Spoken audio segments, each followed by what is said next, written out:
The Green Room at Lift Vancouver is brought to you by Cloud9 Cannabis Coaching. If you have suffered from anxiety, chronic pain, or depression, like I have, you know full well how debilitating it can be.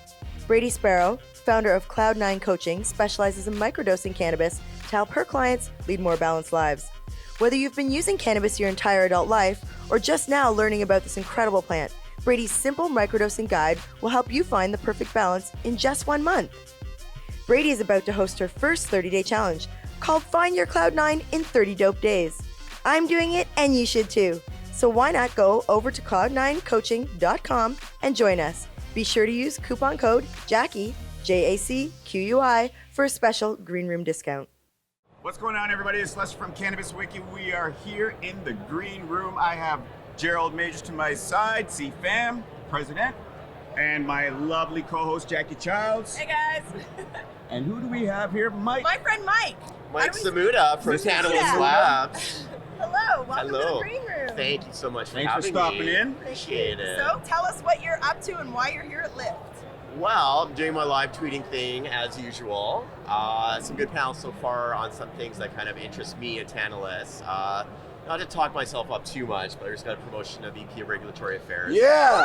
Wow, good for you. Great. Good guys, You yeah. can talk yourself So what- to toot. So what's this going to entail for you now with the new position? Yeah, so basically it's looking at all of our regulatory obligations, so that things with the federal level, Health Canada, provincial level, BCLDB, bylaws, that kind of stuff. So really looking at it from a complete enterprise perspective. So what does Tantalus as an ORAC have to do versus just security or just quality or like that kind of stuff. So Right. gonna be exciting, yeah. That's a big jump.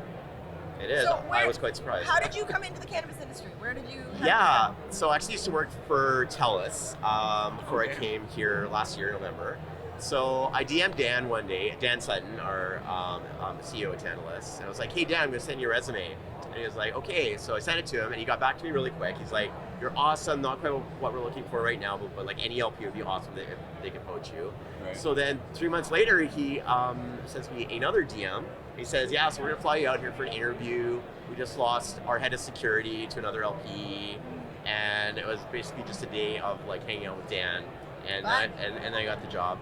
But at the same time, I was in the hospital getting my gallbladder taken out. Oh, man. So I had to be like texting Dan from my bed saying, yeah, can we put this on hold for a week or two? I kind of got to get this whole gallbladder. Did he not bring you some meds? Oh. Did he Yeah. not bring you some meds at the Did he hospital? not bring you some meds?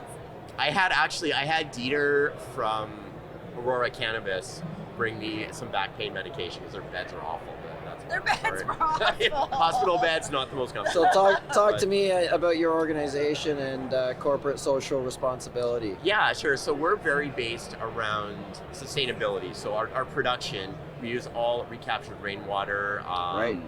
very natural measures of production. So we use things like nematodes in our facility, which when I take people through on tours, a lot of them say, oh yeah, I use those in my personal garden kind of thing. And we do a lot of outreach with regards to harm reduction. I have to give a shout out to our community manager, Carly. She does a lot of work with that. Hi, Carly. Hey, Carly. Welcome to the Carly. Green Room. Yeah. She actually went out to the Electronic Dance Music Conference in Alberta, I think Calgary, a little while ago, and yeah, like did a lot of work with harm reduction. So that's not like directly related to the cannabis industry, but it's something very important. Yeah, it's going to be Yeah, really sure. interesting what we say when we get through your facility. We want to see it real bad. Good Yeah. stuff going on there. I mean, your product has where been did you say home consistent. is? Here? Uh, Edmonton? yeah, Or- so- sorry, where the heck am I? Yeah, yeah, exactly. So here is right now, but I've only been here for about a year. So it only started feeling like home probably about like December, November, when it was like, oh yeah, this is home. I made a lot of good friends here throughout the industry, and like Lift is always awesome. I'll be honest.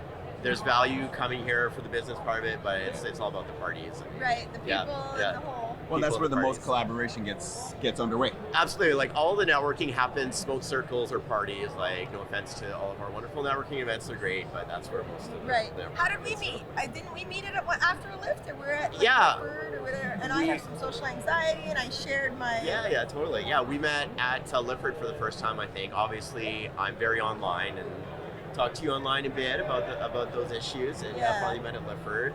I did a couple podcasts on mental health, one with Nicole Hodge just a little while ago.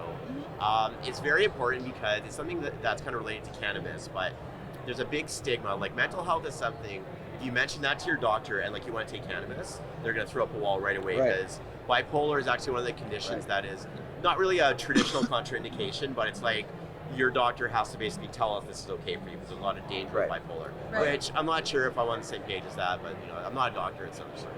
You're not a doctor? No. Just play one on TV. Yeah, exactly. What's your hopes for 2020? What are you excited about? Well, I think we're going to get more Other than your new position. I'm very pumped about that. I get to be a cannabis executive now. Do you have to wear a suit?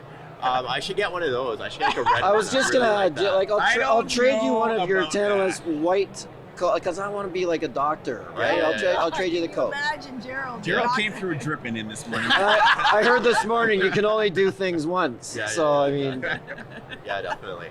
Well, I think as a on the whole, as an industry, we're going to get to more of a like normalized industry, which is sad, I guess, in some ways. That's fun to be like startup and brand new industry, but we do kind of have to stabilize and get to sustainable businesses and that kind of thing. I think 2.0 product formats are going to be really cool. Like everyone's been talking about vapes. All my friends have gone to BC stores and got the legal vapes. Oh, like how are the legal vapes and all that kind of stuff. Right. So there will be a lot of like hype at the beginning, but that will also normalize. And I think it's going to be a really good time for the industry. There are some doom and gloom projections based on capital and whatnot, but that was always going to happen, so it's good to go through it, I think, early as we're doing these new product formats and get to really sustainable businesses. I think micros are going to be huge. I actually just visited one in Edmonton over the holidays when I went back to see family, and I think they're going to be huge. We're going to see a lot of those craft producers finally get that chance to be part of the industry. Right, and that's a beautiful thing, and that's really that's the blend between the medical and the rec as far as I see it. The lot of conflict in there is that the legacy market and the people that were there and the the way that they feel that they've been treated and quite frankly have been isolated in this. I mean, for really, and we'll get to that another time, but another time. Where can everybody find you on social media? So my handle is consistent. It's not a very good handle, but Jungle Strike Guy on Twitter and Instagram. Did you just say that? Awesome. Mike, I like that one. Yeah. Okay. Check it out. So Twitter, Instagram. I have a website, which also is maybe not the best name, nightcourt.ca. Night Court? Yeah, .ca. The story behind that was before I had my actual name on my social media, I was Dan Fielding. One of my favorite characters, John Larroquette, such a good actor. But anyway. You have to watch Night Court to understand it. Yeah, you really do. If you don't watch it, you won't get it. Yeah. So what can we expect new and exciting for 2020? Yeah, so we have some new product formats coming out. Probably can't talk too much about them, but come on, this is the green room. We want the tidbits. You can say whatever you want. Spill some tea, would you, Mike? Yes, Jackie. I'd love to, but Dan's actually here today. If he wasn't here, we're just joking. I'll get Dan to spill some tea later. You come back and tell us when you can, all right? Sure, will. Yeah. I love it.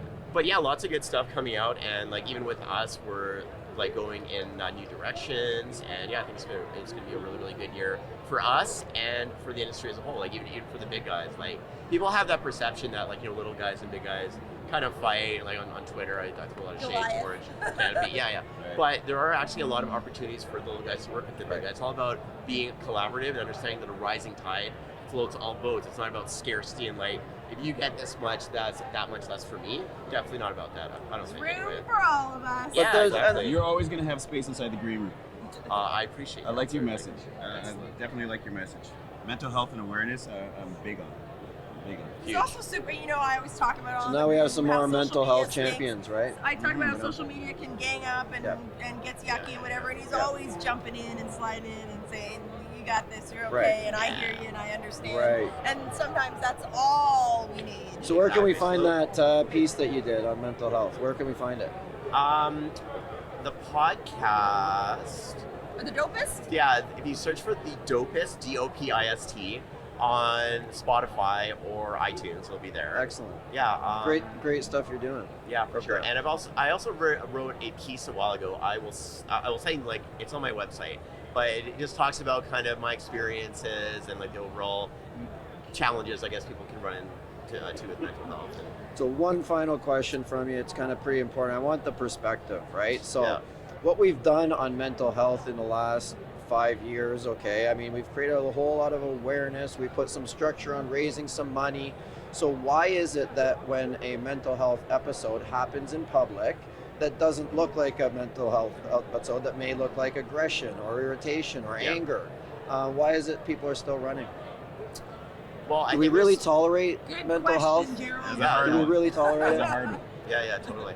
Well, I think it's because, like, oftentimes mental illness is referred to as the invisible illness. Right. And it can be because, like, you're not going to walk around with a sign on your head or a cast on that says, I have this condition. Right. So I think it's that, people don't understand these can be really debilitating and lifelong. And there's really not a lot of education, I guess, on practically what it feels like. Like, my piece goes into like what it feels like. Like you have that pit in your stomach, or it's like, you're like crawling through broken glass to try and get up, or like you can't leave your bed for days and days. Right. So I think if we focus less education on, we want science, but focus less on that for the near term, and focus more on like what does it actually feel like when a quote unquote normal person into that position. Like, no, this is what it feels like for me. This is why I can't go out all the time. This is why these other things happen. Right here. Yeah, exactly. Yeah. It's huge. That's a Practicality, really huge basically. thing. I find that's life changing, and it's a subject that we really need to bring out into the light. The fact that people are stuck inside themselves, weak to do something. Let's hope Thanos takes that passion and does something around mental health and cannabis. Maybe that's what you're going to tell us. Well, like, I wouldn't say we have a specific direction in that yet, but like that's definitely something I'll try and bring to the table. And like as we go forward as an industry, we get more outreach, because we are rather limited as a producer in terms of what we can say. Like, we can't say this cultivar helps this condition, but I think raising awareness is something that like we could do. I hate that word, cultivar. And patient-reported outcome, real-world evidence. I mean, Yeah. so we can help there. Yeah, for sure. Well, thank you for joining us. Oh, thank you Thanks for coming having to the me. Green Room. It's really Appreciate good to see it. you again. Definitely. Thank you so So much. did you throw your tags up there where people can find you Yes, online? he's a jungle strike Yeah, so guy. Twitter, Instagram, Jungle Strike Guy, website Just wanna make nightcourt.ca. sure. And I'll be at all the parties this weekend, so if you want autographs, Just send us a list. Send us a list of where they We are. gotta get a for picture sure, with you. we'll do. All right. Thanks for being excellent. on the Green Room.